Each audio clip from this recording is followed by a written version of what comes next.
अस्सलाम वालेकुम फ्रेंड्स, आपका फ्रेंड प्लांट्स लवर आज बहुत ही खूबसूरत एक पाम प्लांट के साथ हाजिर है। इस प्लांट को कहते हैं क्रियोटामाइट्स और इसके पत्तों की शेप की वजह से इस प्लांट को मोस्टली फिश टेल पाम कहा जाता है। बहुत ही खूबसूरत पाम प्लांट है, क्लस्टर्स में ग्रो करता है, यानी कि इसके नीचे से बेबीज निकलते हैं, फोर्थ भी साथ में ग्रो करके ग्रुप बनाते हैं।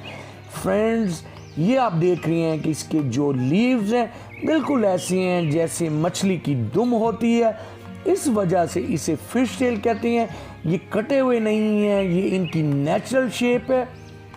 ये प्लांट मेरे घर में 12 इंच के पॉट में ग्रो कर रहा है।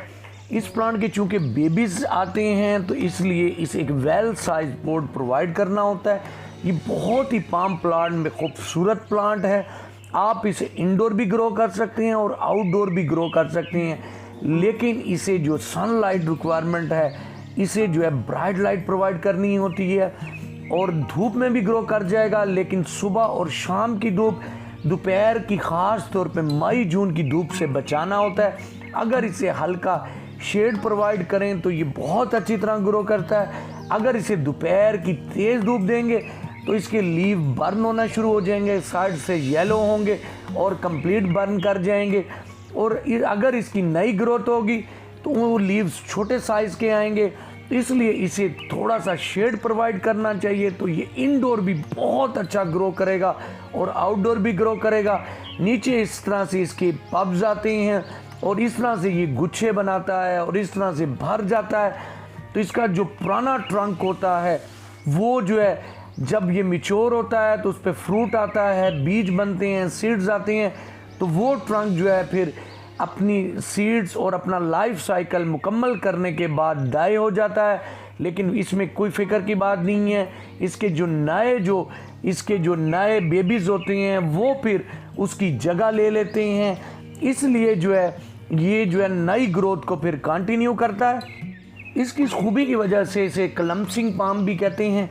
क्लम्सिंग पाम ऐसे पाम प्लांट्स को कहा जाता है जो अकेले ग्रो नहीं करते, उनके साथ उनके बेबीज भी ग्रो करते हैं। बिल्कुल इसी तरह जिस तरह से आप देखते हैं कि बनाना प्लांट होता है, यानी कि केले का पौधा, उसमें भी इस तरह से नीचे बेबीज आते हैं और वो बेबीज भी साथ में ग्रो करते हैं।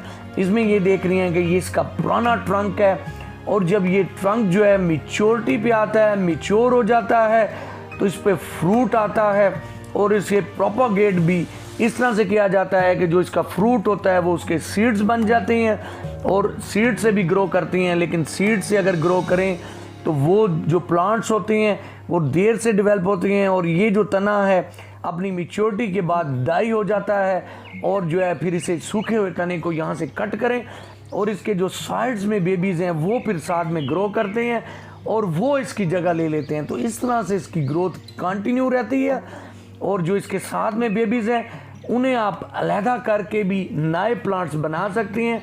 तो इस तरह से इसकी जनरेशन डेवलप होती है और ये घना प्लांट ग्रो करता है। इसकी जो ये जितना टॉल होता है तकरीबन ये 20 जो है ये फीट तक टॉल होता है। और ये देख रही हैं कि देखेंगे ये इसका एक मैच्योर प्लांट के बाद एक बड़ा प्लांट है। तो इसे अलहदा करके कट करके आप इसे अलहदा से ग्रो करें तो ये आपके बहुत से प्लांट्स बन सकते हैं, या इसके अंदर बहुत से प्लांट्स सेम साइज़ में आ सकते हैं। इसका फैलाव जो है वो तकरीबन 15 फीट तक होता है। ये प्राइवेसी हेज भी बन सकता है, यानी कि अगर आप इसके 4-4 फीट के फासले पे इसके प्लांट्स लगाएं तो वो एक ग्रीन हेज का काम देंगे।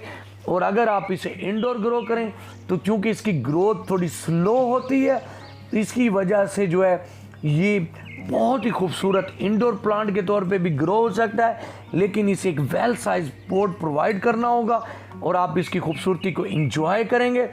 इसकी केयर में ये है कि इसकी सॉइल को नम रखना होता है। इसे वेल ड्रेन सॉइल चाहिए। वाटरिंग इसमें उस वक्त करें जब हल्की सी ड्राई हो, फुली ड्राई नहीं करना।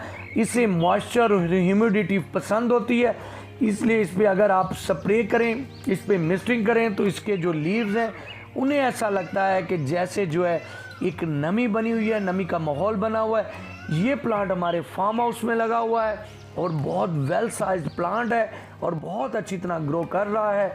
इसमें खाद की ज़्यादा ज़रूरत नहीं होती, लेकिन स्प्रिंग में और जो है आप जो है इसे गर्मियों में जो है गर्मियों के स्टार्ट में एक स्लो रिलीजिंग फर्टिलाइज़र दे सकते हैं और इससे ज़्यादा इसकी कोई ख़ास केयर नहीं है।